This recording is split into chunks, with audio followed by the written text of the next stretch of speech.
Orient belt tiles studio से आप देख रहे हैं एबीपी न्यूज।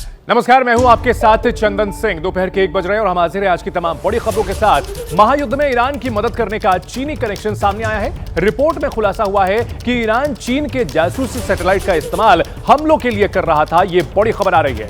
ईरान को चीन ने महायुद्ध में मदद की थी। चीनी जासूसी सैटेलाइट का इस्तेमाल किया गया, रिपोर्ट के हवाले से बताया गया है। अमेरिकी बेस पर हुए हमलों में चीनी सैटेलाइट का इस्तेमाल किया गया था और जिस तरह से ईरान बिल्कुल सटीक हमले कर रहा था, इसके बाद ये कयास लगाए भी जा रहे थे कि उसे मदद मिल रही है और ये मदद चीन के सैटेलाइट की इमेजेस से मिल रही थी और इसी वजह से वो न सिर्फ अमेरिकी बेसिस को टारगेट कर रहा था बल्कि इजरायली ठिकानों पर भी बिल्कुल सटीक हमले कर रहा था। अमेरिका की ओर से और इजराइल की ओर से जो उसके उपकरण थे वो तो ध्वस्त कर दिए गए थे, लेकिन चीन के सैटेलाइट्स की मदद से ईरान ने सटीक हमलों को अंजाम दिया और इन जासूसी सैटेलाइट्स की मदद से उसने अमेरिका को काफी नुकसान पहुंचाया। मिडिल ईस्ट में जहां भी अमेरिकी बेसिस थे उन पर ईरानी मिसाइलों और ड्रोन्स का बड़ा सटीक हमला हुआ था और बेहद उन्नत जो अमेरिकी उपकरण थे उन्हें भी तबाह कर दिया था ईरानी मिसाइलों और ड्रोन्स ने। और इसके पीछे वजह रही थी चीनी सैटेलाइट्स, जिसने पूरी अपडेट दी थी और एक एक तस्वीर दी थी ईरान को और इसका इस्तेमाल करके ईरान ने अमेरिका और इजराइल के ठिकानों पर हमला किया था।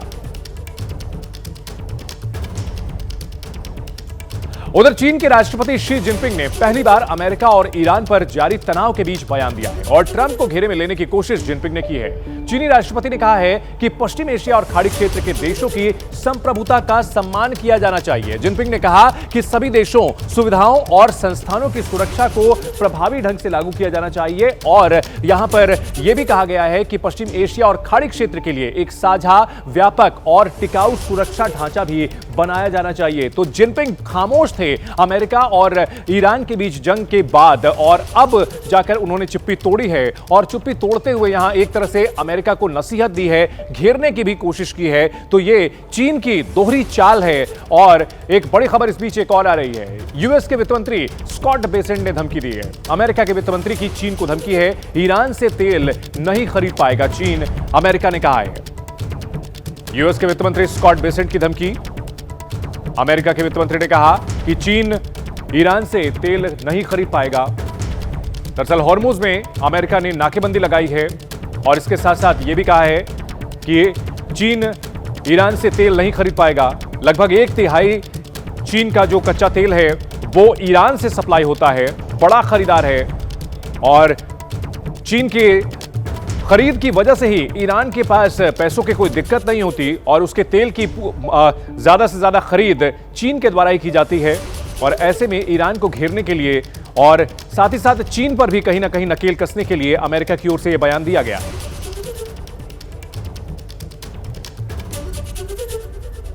तो मिडिल ईस्ट में महायुद्ध फिलहाल रुका हुआ है, लेकिन इन सीज फायर के बीच में लगातार कूटनीति भी जारी है और साथ ही साथ कहीं ना कहीं घेराबंदी भी चल रही है। भले ही मिसाइलों की बौछार थमी हुई हो, लेकिन यहां कूटनीतिक हमले एक दूसरे पर जरूर किए जा रहे हैं। वहीं अगर बात की जाए स्ट्रेट ऑफ हॉर्मुज की, जो सबसे बड़ा ट्रम्प कार्ड है ईरान के पास, ट्रंप की जिद ने रूस और चीन को लेकर नया वर्ल्ड ऑर्डर तैयार करने का मौका दिया है। अमेरिकी ब्लॉकेड और ट्रंप की दादागिरी से पैदा हुई आपदा शी जिनपिंग के लिए मौका बन गई है और इसके बाद दुनिया के कई बड़े नेता इस वक्त चीन पहुंचे हैं। इस वक्त स्पेन के प्रधानमंत्री पेड्रो सांचेज चीन के दौरे पर हैं। देखिए, स्पेन के प्रधानमंत्री पेड्रो सांचेज जो लगातार बयानबाजी कर रहे हैं डोनाल्ड ट्रंप के खिलाफ, वो पहुंचे हुए हैं। उन्होंने चीन के राष्ट्रपति शी जिनपिंग से मुलाकात की है। वहीं अगर बात की जाए पश्चिम एशिया में तनाव के बीच, रूस और चीन के विदेश मंत्रियों ने बीजिंग में मुलाकात की है। वियतनाम के राष्ट्रपति भी चीन में हैं और कई नेताओं से मुलाकात कर चुके हैं। तो यूएई के राष्ट्रपति ने भी चीन के राष्ट्रपति शी जिनपिंग से मंगलवार को बीजिंग में मुलाकात की है। यानी जिनपिंग और चीन इस पूरे मौके का इस्तेमाल करने की कोशिश कर रहे हैं। और एबीपी न्यूज के डिफेंस एडिटर नीरज राजपूत हमारे साथ जुड़े हुए हैं। नीरज, अगर बात की जाए चीन की, तो लगातार हम लोग ये बातें कर रहे थे कि चीन यहां कहीं ना कहीं डबल गेम खेल रहा है। एक और ईरान को पूरी अपनी जो सैटेलाइट की इमेजेस थे वो दे रहा था, जिससे कि ईरान ने सटीक हमले किए और अब कूटनीति के मौके पर भी अमेरिका की घेराबंदी कर रहा है। बिल्कुल चंदन, आपने बिल्कुल ठीक कहा। 40 दिन तक जब तक जंग चलती रही, चीन जो है बिल्कुल चुपचाप बैठा हुआ था। वो पीछे से ईरान को भले ही सपोर्ट कर रहा था, लेकिन खुलकर सामने नहीं आ रहा था। लेकिन जैसे ही अमेरिका ने नेवल ब्लॉकेड किया हॉर्मुज स्ट्रेट में और चीन के एक ऑयल टैंकर को रोका, उससे चीन कहीं ना कहीं तमतमा गया और शी जिनपिंग चीनी राष्ट्रपति ने अमेरिका के खिलाफ बयान दे डाला और साफ तौर से कह दिया कि अब इस वक्त जो है हम लोग, यानी कि चीन जो है वो मुख्य भूमिका निभा सकता है इस सब जितने भी कॉन्फ्लिक्ट चल रहे हैं, संघर्ष चल रहे हैं। और इसको लेकर स्पेन के जो प्रधानमंत्री वहां पहुंचे थे, जिनको जो है जो अमेरिकी राष्ट्रपति डोनाल्ड ट्रंप एक फूटी आंख नहीं सुहाते हैं, वो चीन पहुंच गए और उन्होंने जब चीन का आह्वान किया कि आपको यहां पर कुछ भागीदारी करनी चाहिए, आपको इंटरफेरेंस करना चाहिए, तब जाकर हमने देखा कि चीन की नींद जागी और चीन ने फिर एक के बाद एक, जैसा आपने बताया, बिल्कुल उसने जो है राष्ट्रीय अध्यक्षों से मुलाकात करनी शुरू कर दी। इस वक्त जब हम बात कर रहे हैं तो MBZ यानी कि UAE के राष्ट्रपति इस वक्त वहां पर मौजूद हैं चीन में। बिल्कुल, इस बीच एक और बड़ी खबर आ रही है। अमेरिकी मीडिया को डोनाल्ड ट्रंप ने एक नया इंटरव्यू दिया जिसमें उन्होंने ईरान के युद्ध के बारे में बात की है। ईरान से तनातनी के बीच ट्रंप का नया बयान आया है। ईरान से युद्ध खत्म होने के करीब है, डोनाल्ड ट्रंप ने यह दावा किया। ईरान जल्द से जल्द डील चाहता है, डोनाल्ड ट्रंप का यह कहना है। युद्ध से उबरने में ईरान को 20 साल लगेंगे, अमेरिकी राष्ट्रपति का यह दावा है। तो 28 फरवरी से जो घमासान हुआ, 40वें दिन युद्ध रुका जरूर है, लेकिन यह अस्थायी सीजफायर है और इन सब के बीच कूटनीति चल रही है, बयानों के तीर चलाए जा रहे हैं और इन सब के बीच डोनाल्ड ट्रंप का दावा है कि ईरान युद्ध में अब दोबारा नहीं जाना चाहता और जल्द से जल्द डील करना चाहता है। The president set a policy. Iran cannot have a nuclear weapon, and right now we are negotiating to make sure that very thing happens. President wants to make, he doesn't want to make like a small deal. He wants to make the grand bargain. The reasons why, one, I'd say in Pakistan we made a ton of progress, but the reason why the deal is not yet done is because the president, he really wants a deal where Iran doesn't have a nuclear weapon, the people of Iran can thrive and prosper and join the world economy. And that's the trade that he's offering. We're going to keep on negotiating and try to make it happen. और हमारे वरिष्ठ सहयोगी आशीष कुमार सिंह हमारे साथ जुड़े हुए हैं। आशीष, अगर अमेरिका की इन दावों पर बात की जाए कि क्या वाकई ईरान ज्यादा जल्दी डील चाहता है या फिर खुद अमेरिका डील चाहता है? देखिए, बड़ा दिलचस्प है। सवाल तो ज़रूर उठते हैं कि अमेरिका ज़्यादा डेस्परेट है या ईरान ज़्यादा डेस्परेट है। मुझे लगता है कि ईरान से ज़्यादा डेस्परेट तो डोनाल्ड ट्रंप होंगे, क्योंकि उनको ये बात समझ में आ गई है 40-45 दिन की जंग में ईरान कतई नहीं झुका। वो बार बार कहते रहे कि हम फिनिश कर देंगे, एक सिविलाइजेशन को ख़त्म कर देंगे एक रात में, कर कुछ नहीं पाए। आखिरकार ईरान ने दिखा दिया कि निगोशिएशंस के टेबल पर तो आपको आना ही होगा और उन्होंने सोचिए कितने बड़े अधिकारी को भेजा। अमेरिका के उपराष्ट्रपति को बात करने के लिए ईरान से भेजा। ठीक है, ईरान को नुकसान हुआ है चंदन, हम सब ने देखा है कि उनको इंफ्रास्ट्रक्चर बहुत नुकसान हुआ है और रीबिल्ड करने में देश को काफ़ी लंबा समय लग जाएगा। मिसाइल प्रोग्राम को काफ़ी नुकसान पहुंचा है, न्यूक्लियर प्रोग्राम को काफ़ी नुकसान पहुंचा है, बड़े बड़े कॉम्प्रोमाइज़ेस करने पड़ेंगे। आपके पास आने से पहले मैं न्यूयॉर्क पोस्ट के उस जर्नलिस्ट से बात कर रहा था, कैटलीन डूनबॉस से, जिनको कल पहली बार डोनाल्ड ट्रंप ने बताया कि अगले 2 से 3 दिनों में पाकिस्तान में बातचीत हो सकती है। आपको बड़ी दिलचस्प बात बताऊं, वो बता रही थी कि पहले डोनाल्ड ट्रंप ने बोला कि वापस आ जाओ, घर आ जाओ, और फिर 37 मिनट बाद दोबारा खुद ही कॉल किया कि नहीं, मुझे लगा कि तुम्हें बताना बहुत ज़रूरी होगा कि तुम रुक जाओ, अगले 2 से 3 दिनों में पाकिस्तान में बात होगी। अपने आप में दिखाता है कि वो डेस्परेट हैं। कह ज़रूर रहे हैं कि ईरान की तरफ से हमें फ़ोन आ रहे हैं, लेकिन मुझे लगता है फीलर्स अमेरिका की तरफ से भेजे जा रहे हैं। संकट को वो समझ रहे हैं कि आखिर में उनके लिए अपने खुद के पोजीशन को डिफेंड करना मुश्किल होगा, इसलिए अब ये रास्ता तलाशा जा रहा है कि किसी तरह से बातचीत हो सेकेंड राउंड की और सीज फायर को एक्सटेंड किया जाए। बिल्कुल, एक और बड़ी खबर आ रही है। अमेरिकी नाकेबंदी को तोड़ते हुए ईरानी बंदरगाह से आज भी 2 जहाज रवाना हुए हैं और ताजा ब्रेकिंग न्यूज आ रही है। मरीन ट्रैफिकिंग रिपोर्ट्स के मुताबिक ईरान से लाइबेरिया और कोमोरोस के झंडे वाले 2 जहाज निकले हैं। हॉर्मुज में अमेरिकी नाकेबंदी फिर से फेल हुई है। ईरान के बंदरगाह से 2 जहाज निकले हैं और अमेरिकी नाकेबंदी के बीच ये जहाज निकले हैं। अब तक कुल 20 से ज्यादा जहाज यहां से गुजर चुके हैं। हॉर्मुज में ईरान ने जिस तरह से लंबे समय से नाकेबंदी की है, इसके बाद अमेरिका की तरफ से बाहरी इलाके में अपने युद्धपोत तैनात किए गए थे और दावा किया गया था कि वो वहां से नाकेबंदी कर रहा है और ईरान से निकले हुए जो जहाज हैं वो बाहर नहीं निकल पाएंगे।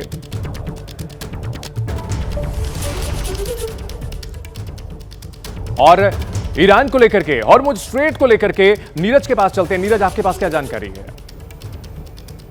देखिए चंदन, इस वक्त जो इस ईरान जंग को लेकर अमेरिका में एक सर्वे हुआ है, वो सर्वे क्या दिखा रहा है, क्या है हकीकत, क्या वाकई में अमेरिकी राष्ट्रपति डोनाल्ड ट्रंप के इस जंग को यानी ईरान जंग को लोग पसंद करते हैं या नहीं, ये हम लोग देख लेते हैं। अमेरिकी जनता के मन में क्या है? ईरान पर हमला अमेरिका के लिए घाटे का सौदा साबित हुआ है। 51% जो अमेरिकी हैं वो मानते हैं यस। ये रॉयटर्स और इप्सास का साझा सर्वे है।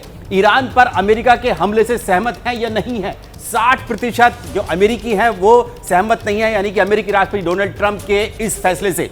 ईरान पर हमले के समर्थन में है या नहीं है? 35% जो जनता है वो साफ तौर से वो साथ दे रही है। ईरान पर हमले में सिर्फ महज 35% लोगों का समर्थन जो है वो डोनाल्ड ट्रंप को मिल रहा है। ईरान के लोगों का जीवन इस जंग से खराब हुआ है या नहीं? 51%, यानी कि आधे से ज्यादा जनता जो है अमेरिका की मानती है कि ईरान जंग से जो लोगों का जीवन जो है वो लोगों का जीवन खराब हुआ है। तो ये सर्वे है जो कि अमेरिकी जनता में किया गया रॉयटर्स द्वारा।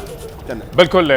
तो अमेरिका में लगातार जो सर्वेज आ रहे हैं वो ये बता रहे हैं कि डोनाल्ड ट्रंप के जो कदम हैं उससे वहां की जनता इत्तेफाक नहीं रखती। एक बड़ी खबर आ रही है, हॉर्मुज पर नाकेबंदी लगने के बाद अमेरिका इसे ईरान को सबक सिखाने वाला कदम बता रहा है, तो दूसरी तरफ अमेरिका के सहयोगी भी उससे नाराज हो गए हैं। हॉर्मुज पर ट्रंप की नाकाबंदी से यूरोपीय देश खुश नहीं है। यूरोपीय देशों ने हॉर्मुज को लेकर के नई रणनीति बनाई है और यूरोपीय देशों की रणनीति में अमेरिका शामिल नहीं है। व्यापक गठबंधन बनाने की तैयारी में है यूरोपीय देश। देखिए, नेटो देश जो कभी अमेरिका के करीबी सहयोगी हुआ करते थे, उसके इशारे पर काम किया करते थे, लेकिन पिछले कुछ समय से ट्रंप ने जिस तरह से यूरोपीय देशों का मजाक बनाया है और कई मुद्दों पर टकराव का रवैया अपनाया है, उसके बाद महायुद्ध को लेकर पूरी तरह से अलग थलग नजर आ रहे हैं डोनाल्ड ट्रंप। वहीं स्ट्रेट ऑफ हॉर्मुज इस समय दुनिया के लिए तनाव का केंद्र बिंदु है। ईरान को घुटनों पर लाने के लिए ट्रंप ने भले ही हॉर्मुज पर नेवल नाकेबंदी कर दी है, लेकिन इससे अमेरिका के कई सहयोगी देशों ने ट्रंप का साथ देने से इनकार कर दिया है और इन देशों के साथ कई संगठन भी हैं जो अमेरिका का साथ नहीं दे रहे हैं और जाहिर सी बात है कि इससे अमेरिका अलग थलग पड़ता हुआ दिख रहा है। देखिए, ब्रिटेन और फ्रांस जो कि करीबी सहयोगी हुआ करते थे अमेरिका के, उन्होंने दूरी बना ली है। जर्मनी और स्पेन ने भी डोनाल्ड ट्रंप के इस कदम का, हॉर्मुज स्ट्रेट की नाकेबंदी का विरोध किया है। तो कहां डोनाल्ड ट्रंप की कोशिश थी कि हॉर्मुज स्ट्रेट पर घेराबंदी करते हैं तो वो फिर ईरान को झुकाएंगे, लेकिन देखिए इस बीच नेटो, ब्रिक्स, आसियान और ओआईसी जितने भी संगठन हैं कुल मिलाकर के जो कि यहां पर कोई भी भूमिका रखते हैं, वो सभी इससे इत्तेफाक नहीं रख रहे हैं, हॉर्मुज स्ट्रेट को तुरंत खोलने की मांग कर रहे हैं। तो जाहिर सी बात है डोनाल्ड ट्रंप यहां पर घिरे हुए हैं और डोनाल्ड ट्रंप के जो कदम हैं उनका समर्थन उनके अपने जो सहयोगी रहे हैं वो भी नहीं कर रहे हैं, जो बड़े संगठन हैं वो भी उनसे इत्तेफाक नहीं रख रहे हैं। दरअसल इस पूरी लड़ाई के शुरू होने के बाद से ही डोनाल्ड ट्रंप को लेकर के यहां जो दूसरे देश हैं वो नाराजगी जताते रहे हैं। ब्रिटेन और फ्रांस जैसे करीबी सहयोगी ने भी यहां पर साथ नहीं दिया और इसका फायदा चीन भी उठा रहा है। चीन में हमने जैसा कि आपको दिखाया कि कई देशों के वहां जो वित्त अधिकारी पहुंचे हुए हैं, मंत्री पहुंचे हुए हैं और कोशिश ये हो रही है चीन की ओर से कि अब कहीं ना कहीं अमेरिका को अलग थलग किया जाए। हमारे साथ एबीपी न्यूज के रोविंग एडिटर जगविंदर पटियाल भी हमारे साथ जुड़ चुके हैं। जगविंदर, आपसे समझने की कोशिश करते हैं, इस पूरे गेम में चीन की भूमिका जो है वो अब खुल करके सामने आ रही है जब अलग अलग देशों के मंत्री वहां पर पहुंचे हुए हैं और अमेरिका की घेराबंदी हो रही है। देखिए, चीन बहुत पहले से एक्टिव था, हम पहले दिन से ये कह रहे हैं। आप ये कह सकते हैं चंदन कि अब नजर आने लगी है, आम आदमी को नजर आने लगी है। चीन तो पहले दिन से इसमें इन्वॉल्व है। भाई, जितनी भी सैटेलाइट इमेजेस थी, कहाँ अटैक करना है, कहाँ अमेरिकन बेसिस है, कहाँ उनके एयरक्राफ्ट खड़े हैं, कहाँ से मूवमेंट होना है, ये सब कौन दे रहा था? अरब देशों में जो था उसका कोई ईरान का अपना इंफ्रास्ट्रक्चर नहीं था, वो सब चीन दे रहा था उसको। ये अलग बात है कि अमेरिका तब उस चश्मे से देखना नहीं चाहता था इसको, क्योंकि उसको लग रहा था ये एक हफ्ते के अंदर नेस्तनाबूद हो जाएंगे। जब ऐसा नहीं हुआ तो अब आप देखना अगले 6 महीने जो जांच चलेगी उसमें ये पता लगेगा कि ईरान जो ग्राउंड पर लड़ रहा था उसको सारी ऑक्सीजन, सारा फीडबैक जो है वो मिल ही चीन से रहा था। रूस और चीन पूरी तरह उसके साथ खड़े हैं और स्ट्रांगली आगे आएंगे। और देखिए, अमेरिका का जिस तरह से सारा सिस्टम टूट रहा है, जो उसके एलाइज टूट रहे हैं, नेटो देश जो टूट रहे हैं, वो जा कहां रहे हैं? आज तो हम ये भी कह सकते हैं कि सऊदी अरब और यूएई जो कि अपने यहां पर बेसिस बनवाकर अमेरिका की बात करते थे, अमेरिका को अपनी सुरक्षा का ठेकेदार बना रखा था, वो तमाम लोग भी चाइना की साइड शिफ्ट हो रहे हैं, क्योंकि असली प्रॉब्लम है डोनाल्ड ट्रंप के दिमाग में। उसके कारण उनको लग रहा है कि क्यों और मरना है, इससे तो जो डिप्लोमेटिक स्थिति चीन की है उससे बेटर नहीं हो सकती, तो वो वहां जा रहे हैं बिजनेस के लिए भी और डिप्लोमेसी के लिए भी। बिल्कुल, तो यहां कुल मिलाकर यह कहा जाए कि अमेरिका के साथ सिर्फ और सिर्फ यहां कोई अगर नजर आ रहा है तो वो है इजराइल। लेकिन यहां यह कहा जाए कि इजराइल ने अमेरिका को इस युद्ध में घसीटा है, तो सिर्फ और सिर्फ अमेरिका और इजराइल एक और नजर आते हैं इस महायुद्ध के मैथमेटिक्स में। और वहीं दूसरी तरफ अगर बात की जाए ईरान, जो कि कूटनीतिक तौर पर पूरी तरह से अलग थलग पड़ा हुआ हुआ था। देखिए अब ईरान के साथ जो है जिनपिंग भी हैं, उधर दूसरी तरफ अगर बात की जाए पुतिन भी हैं और अब खुल करके कहीं ना कहीं सपोर्ट कर रहे हैं। और यहां अमेरिका के साथ सिर्फ और सिर्फ नेतन्याहू हैं, इजराइल हैं, लेकिन उनका अपना करीबी जो नेटो हुआ करता था उनके देशों ने भी ठेंगा दिखा दिया है। न सिर्फ लड़ाई में शामिल होने से इनकार कर दिया था, बल्कि उसके बाद जो कूटनीतिक कदम अमेरिका की ओर से उठाए जा रहे हैं उनको भी समर्थन नहीं दे रहा है। जगविंदर, अगर बात की जाए यहां पर डोनाल्ड ट्रंप के लिए बहुत बड़ा झटका है। ट्रंप स्टाइल ऑफ पॉलिटिक्स को पूरी तरह से खारिज कर दिया है दुनिया के नेताओं ने। देखिए, अमेरिका ने और इजराइल ने, अगर आप पूरे जियोपॉलिटिक्स को देखें तो बहुत कुछ खोया है। सबसे बड़ी बात है कि इनकी परसेप्शन को बहुत बड़ा धक्का लगा है। यह माना जाता था कि इजराइल और अमेरिका इकट्ठे लड़ेंगे तो पता नहीं बड़े बड़े मुल्कों को बर्बाद करके रख देंगे।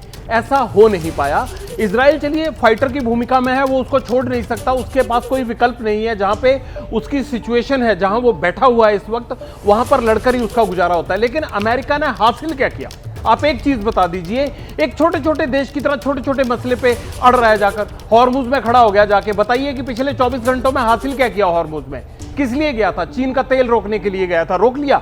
अगर चीन के तेल को रोकेगा तो ईरान और चीन के साथ साथ सऊदी अरब को भी नुकसान होगा। तो मुझे यह लगता है कि सामरिक दृष्टि से जितना बड़ा कैनवस अमेरिका का होना चाहिए, उस कैनवस से डोनाल्ड ट्रंप नहीं सोच रहे हैं, जिसकी वजह से उनका एक कदम उनके 2-4 एलाइज को नाराज कर देता है। अब तो अरब कंट्रीज भी उनसे नाराज होने लगे हैं। अब ब्रिटेन कहां खड़ा है, जर्मनी कहां खड़ा है, फ्रांस कहां खड़ा है? कोई साथ ही नहीं है। ऑस्ट्रेलिया और लगातार कनाडा उनके खिलाफ स्टेटमेंट दे रहा है। तो सवाल यह है कि अमेरिका की जनता कल ये पूछेगी कि इसमें चीन का फायदा तो आपको करवा दिया आपने। आप ये बताइए कि अमेरिका ने हासिल क्या किया? और जब ये आंकलन लगेगा कि इस युद्ध पर कितना पैसा खर्च हुआ है, उसके बाद डोनाल्ड ट्रंप को जवाब देने मुश्किल होंगे। और ये अमेरिका की पॉलिटिक्स को नई दिशा देगा, वहां के लोगों की आंखें खोलने वाला है ये युद्ध।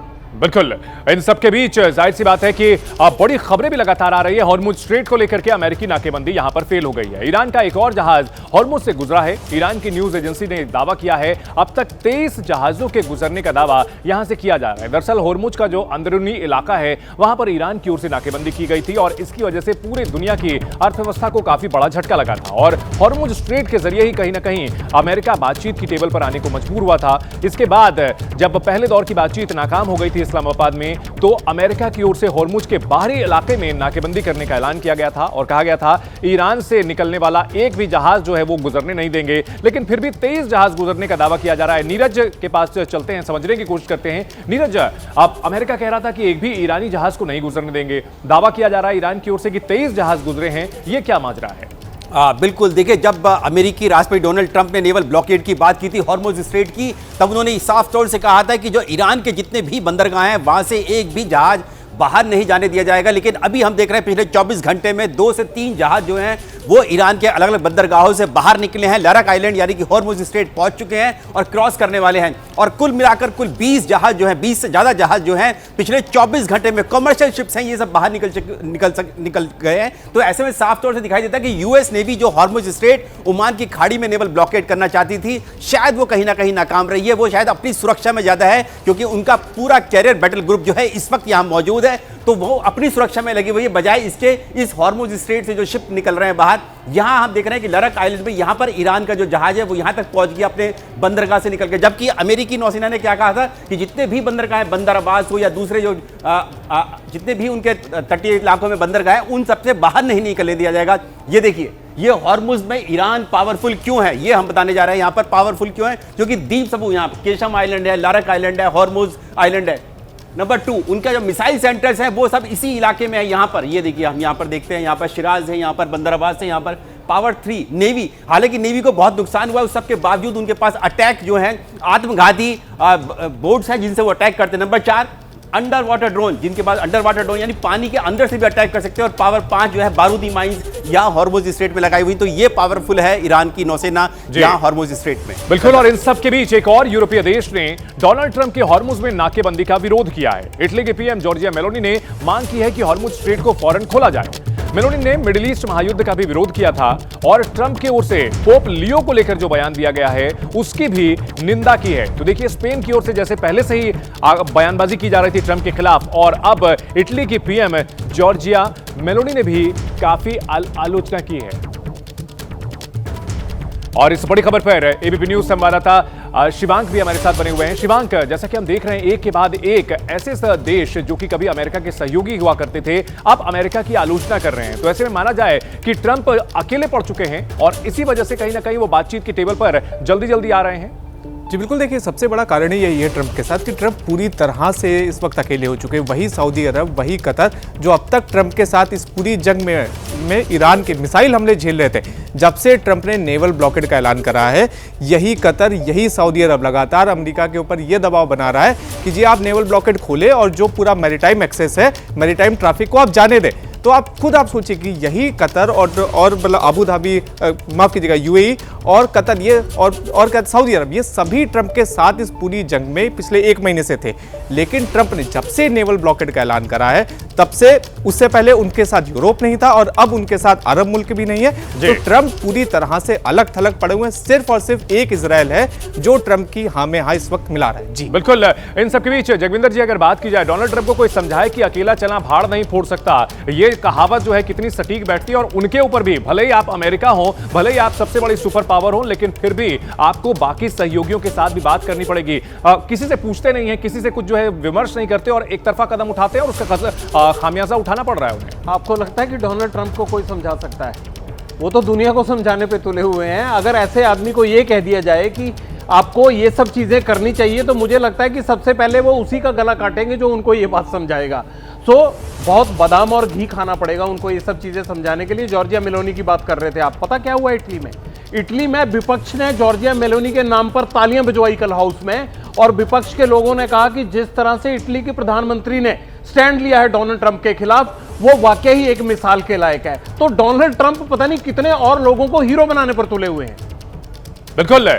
अब देखिए, जॉर्जिया मेलोनी भी वहां पर आलोचना कर रही हैं डोनाल्ड ट्रंप की, और इन सब के बीच लगातार ऐसी खबरें सामने आ रही हैं जिससे डोनाल्ड ट्रंप के अलग थलग पड़ने की यहां पर खबर और पुष्ट होती जा रही है। और इस वक्त की एक बड़ी खबर आ रही है अमेरिका ईरान में शांति वार्ता से जुड़ी हुई। शांति वार्ता के दूसरे राउंड से ईरान ने इनकार कर दिया है, यह बड़ी खबर आ रही है। एबीपी न्यूज पर ईरान सरकार के सूत्रों का दावा, हमें आधिकारिक सूचना नहीं मिली है। सरकार के सूत्र पाकिस्तान जाने की भी कोई सूचना नहीं होने की बात कह रहे हैं। अमेरिका ने किया था जल्द दूसरे दौर की वार्ता का दावा, लेकिन ईरान ने इससे इनकार किया है, कहा कि हमें कोई जानकारी नहीं है। तो बार बार जो ये कहा जा रहा था कि डोनाल्ड ट्रंप बातचीत जल्दी करना चाहते हैं। और एबीपी न्यूज के वरिष्ठ सहयोगी हमारे आशीष कुमार सिंह हमारे साथ जुड़े हुए हैं। आशीष, ईरान कह रहा है हमें पता ही नहीं है, अमेरिका कह रहा है कि दूसरे राउंड की बातचीत जल्द हो सकती है, ये क्या चक्कर चल रहा है? ये एक चौंकाने वाली बात है और इसीलिए कहा जाता है कि डोनाल्ड ट्रंप पता नहीं सुबह क्या कहते हैं, दोपहर में क्या और शाम को क्या। अगर उनकी बात सच भी मान ली जाए तो कम से कम जो हमें टॉप सोर्सेज से जानकारी मिल रही है, मैं आपको बता दूं एबीपी न्यूज़ को,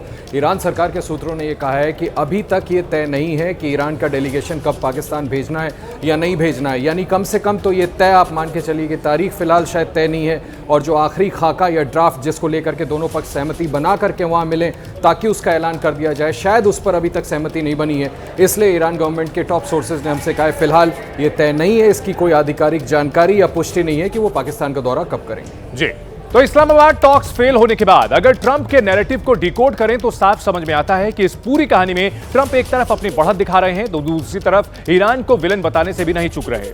लेकिन हॉर्मुज की नाकेबंदी वाली चाल ट्रंप के लिए उल्टा पड़ गई है। हॉर्मुज में हथियारों के साथ कूदने के बाद अमेरिका अब बैकफुट पर है और इसलिए अब ट्रंप प्रशासन ईरान के साथ जल्द से जल्द दूसरे दौर की बातचीत चाहता है।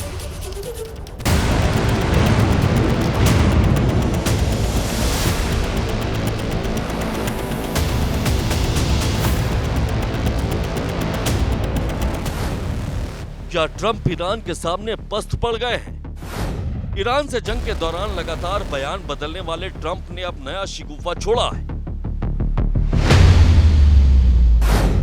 अमेरिकी राष्ट्रपति डोनाल्ड ट्रंप ने कहा कि ईरान के साथ युद्ध अब खत्म होने के करीब है। ट्रंप ने कहा कि ईरान जल्द से जल्द अमेरिका के साथ डील करना चाहता है। ईरान को लेकर ट्रंप के दिमाग में आखिर क्या चल रहा है, इसे समझने की कोशिश करते हैं। ईरान के साथ इस्लामाबाद टॉक फेल होने के बाद ट्रंप अब दुनिया को ये मैसेज देने में जुट गए हैं कि अमेरिका तो डील चाहता है, लेकिन ईरान ही यूरेनियम संवर्धन पर अड़ा रहा और बात बिगड़ गई।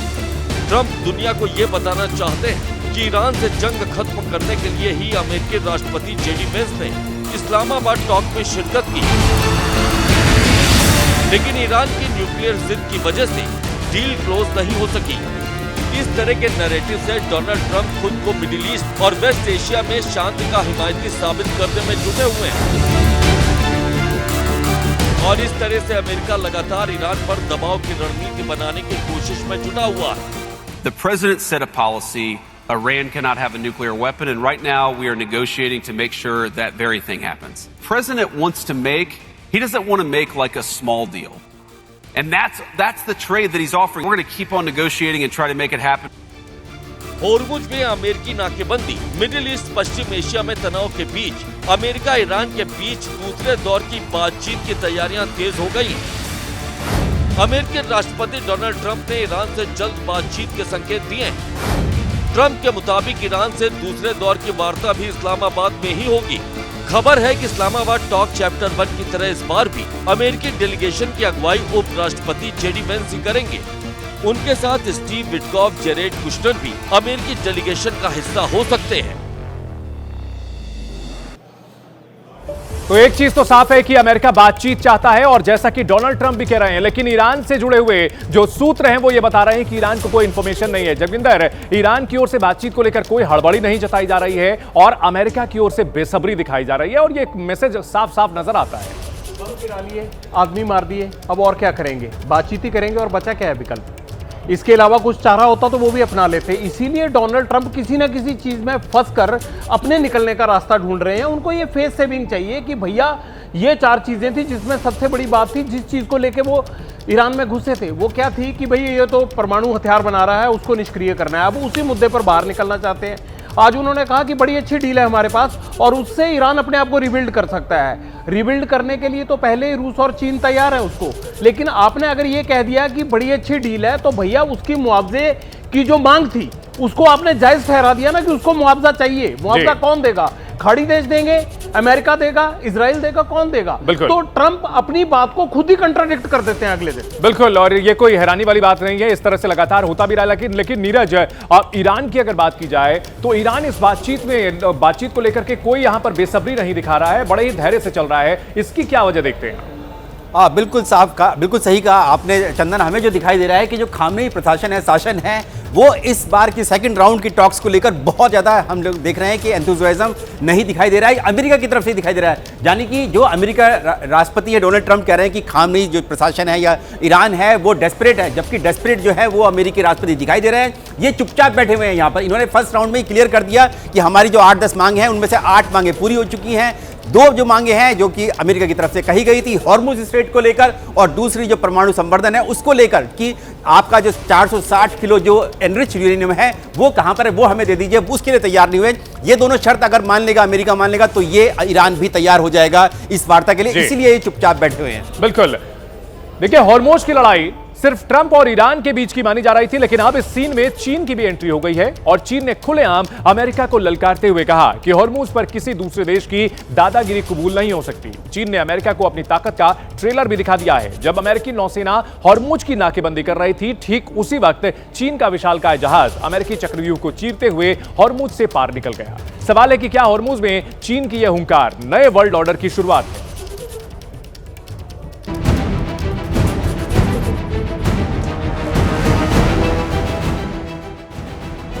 होर्मुज पर ड्रैगन वर्सेस अंकल सैम।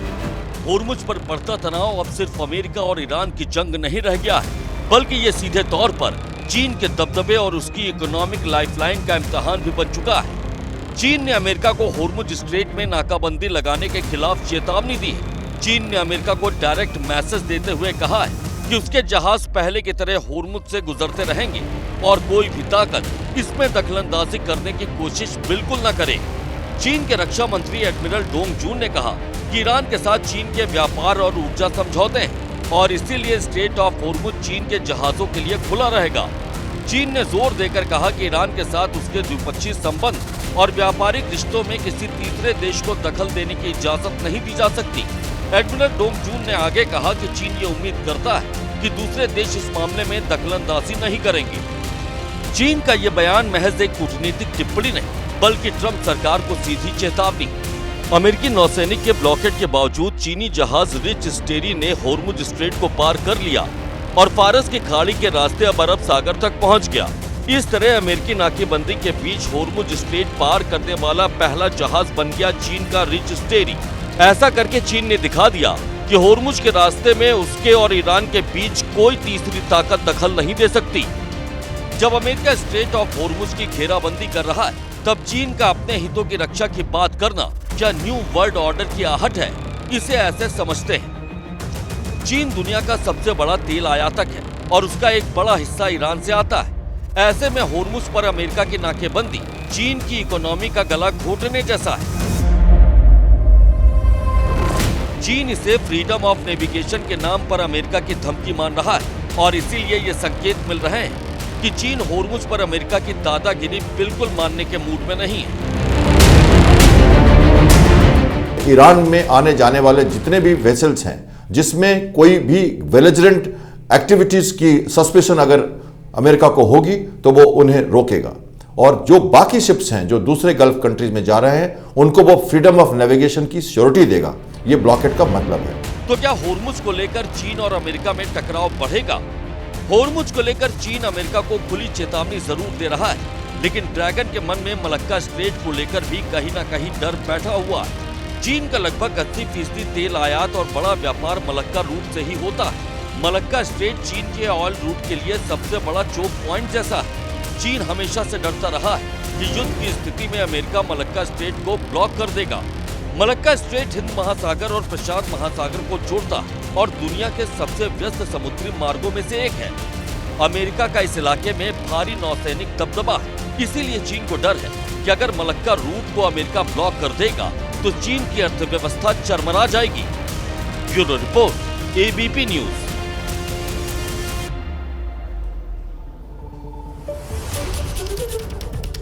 तो मिडिल ईस्ट में जो महायुद्ध चल रहा था, इसका दायरा बढ़ने की आशंका काफी गहरा गई है, क्योंकि चीन की इसमें एंट्री हो रही है और चीन ने जिस तरह से सीधे सीधे अमेरिका को आंखें तरीनी है, इस पर जानने का प्रयास करते हैं शिवांक से, हमारे सहयोगी से। शिवांक, आखिर चीन की ओर से जो ये बयानबाजी की जा रही है, ये तो समझा जा सकता है कि वो अमेरिका के खिलाफ है, लेकिन सीधे सीधे आंखें दिखाना और ये कहना कि हम आपके ब्लॉकेट को स्वीकार नहीं करेंगे, ये क्या संकेत देता है? जी बिल्कुल, देखिए जिस तरह से अमेरिका ने जो पूरा नेवल ब्लॉकेट करा है गल्फ ऑफ ओमान के ऊपर, उसमें सबसे ज़्यादा प्रभावित चीन हो रहा है। चीन के ही सबसे ज़्यादा 60% के आसपास जो मतलब टैंकर निकलते हैं वहाँ से, अमेरिका कहते माफ़ कीजिएगा, मतलब ईरान के मतलब बंदरगाह से, वो चीन के होते हैं। तो सबसे ज़्यादा इसमें जो इकोनॉमिक नुकसान होना है वो चीन को होना है। इसी वजह से अब ये जो पूरा अमेरिका का जो पूरा नेवल ब्लॉकेट था, इसमें यूरोप भी उनके खिलाफ है, इसमें अरब भी उनके खिलाफ है और उसके अलावा चाइना भी उनके खिलाफ है। और अगर आप देखेंगे एक चीज़ कि अमेरिका के नेवल ब्लॉकेट के बीच में रशिया और चाइना के बीच में भी आपस में मुलाकात हुई थी और यहाँ तक कहा वहाँ के राष्ट्रपति मतलब कहते शी जिनपिंग ने कि अमेरिका जिस तरह से पूरे विश्व में जंगल राज नहीं होगा, जो उन्होंने जंगल राज शब्द का जो उन्होंने मतलब प्रयोग करा कि विश्व में कहीं पर भी जंगल राज स्वीकार नहीं है, उसका इशारा अमेरिका की तरफ था कि जो वो नेवल ब्लॉकेट कर रहे हैं, जो वो ईरान के ऊपर हमले कर रहे हैं। तो बड़ी चीज लगातार दिख रही है कि अमेरिका जिस तरह से बेधड़क लगातार हमले कर रहा है, तो उसमें चीन को भी अब उसने अपना एक बड़ा दुश्मन बना लिया। ठीक है। जगविंदर जी, अगर बात की जाए अमेरिका की, तो अमेरिका की यहाँ पर पूरी क्या तैयारी दिखती है? अमेरिका के पास क्या प्लान बचता है? देखिए, अमेरिका ने फील्डिंग पूरी लगा रखी है, चाहे वो हॉर्मुज के हो, चाहे मेरीन की हो, युद्धपोत की हो या फिर आसमान पर हो, तैयारी पूरी है। लेकिन हर चीज अमेरिका पता क्या कर रहा है, इसमें डंडे के जोर पे ईरान से मनवाना चाहता है। आप एक बात बताइए, जो आदमी पहले ही अपनी हड्डियां सारी तोड़वा चुका है, वो उसके डंडे खाने से क्यों डरेगा? तो सवाल यही बना हुआ है कि वो डंडा दिखाता है, वो कहता है तूने जो करना है कर ले, मैं तो सुलह सफाई से ही मानूंगा। सो सवाल इस टाइम यही है कि अमेरिका को एस्केप रूट देने के लिए, एग्जिट प्लान देने के लिए आखिरकार जो बातें कागज पर मानी जा सकती हैं उसकी सहमति हो सकती है। अमेरिका का प्लान आप हमारे स्क्रीन पर देख रहे हैं पीछे, किस तरह से उसने युद्धपोत, मरीन कमांडो, नंबर 3 पर सब मरीन हो गया, नंबर 4 जमीनी सैनिक और जिस तरह से हमने बताया लड़ाकू विमान।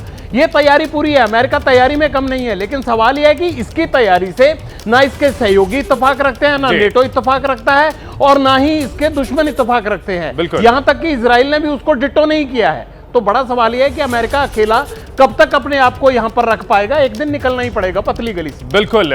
तो देखिए, दुनिया के सबसे ताकतवर मुल्क का घमंड और ईरान को घुटनों पर लाने की जिद अब डोनाल्ड ट्रंप के लिए जी का जंजाल बन चुकी है। स्ट्रेट ऑफ हॉर्मुज इस वक्त दुनिया का सबसे बड़ा अखाड़ा बन चुका है और देखिए उसकी वजह यह है कि डोनाल्ड ट्रंप यहां पर इस पूरी लड़ाई में अकेले पड़ते हुए दिख रहे हैं। इजराइल उनके साथ है, स्वाभाविक सी बात है, क्योंकि इजराइल की वजह से ही वो इस लड़ाई में कूदे हैं। और ईरान के पक्ष में रूस और चीन मजबूती से टिके हुए हैं और 40 दिनों तक जो ईरान डटा रहा, अमेरिका का मुकाबला करता रहा और पलटवार करता रहा, उसकी वजह भी इन दोनों देशों की ओर से मिला हुआ समर्थन था। ऐसे में अमेरिका कहीं ना कहीं अलग थलग पड़ता हुआ दिख रहा है।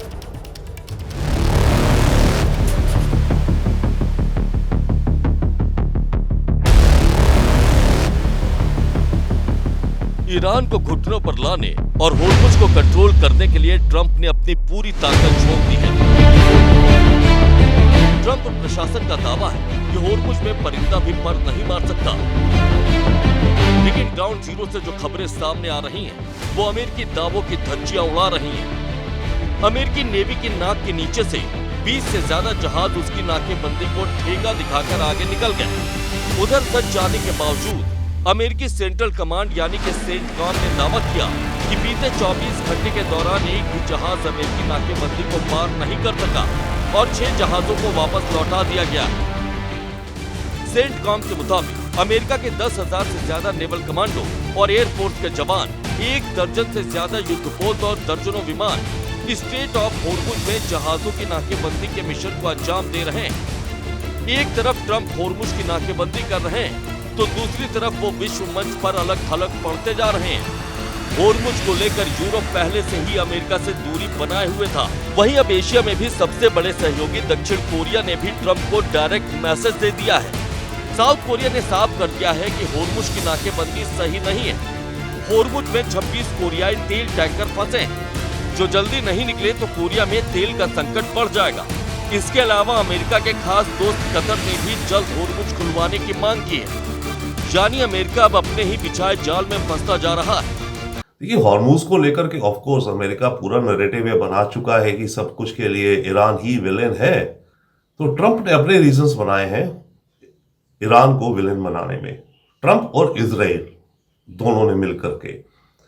अब जो ये ब्लॉकेड हो गया हॉर्मुज का, इसको खुलवाने के लिए अमेरिका जो कर रहा है वो दूसरे देशों को जता रहा है कि मैं तुम पे एहसान भी कर रहा हूं।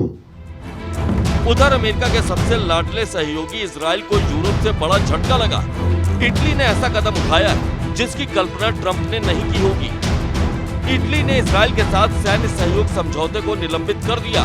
इटली के प्रधानमंत्री जॉर्जिया मेलोनी न सिर्फ मिडिल ईस्ट में महायुद्ध के खतरे का विरोध कर रही हैं, बल्कि होर्मुज स्ट्रेट को तुरंत खोलने की मांग भी कर रही हैं। La nostra collocazione è europea e occidentale. Io mi attengo a quella che tra l'altro condivido pienamente. Poi, quando ci sono delle cose che non condividiamo, agiamo di conseguenza. साफ है कि अब वर्ल्ड ऑर्डर बदल रहा है। एक वक्त था जब अमेरिका के इशारे पर दुनिया थमती और चलती थी। आज होर्मुज में अमेरिका की सबसे बड़ी नाकेबंदी के बावजूद जहाज गुजर रहे हैं और अमेरिका के सबसे करीबी सहयोगी भी नाकेबंदी का विरोध कर रहे हैं। ऐसा लग रहा है कि ईरान के लिए बुने गए चक्रव्यूह में ट्रंप अब खुद ही फंस गए हैं।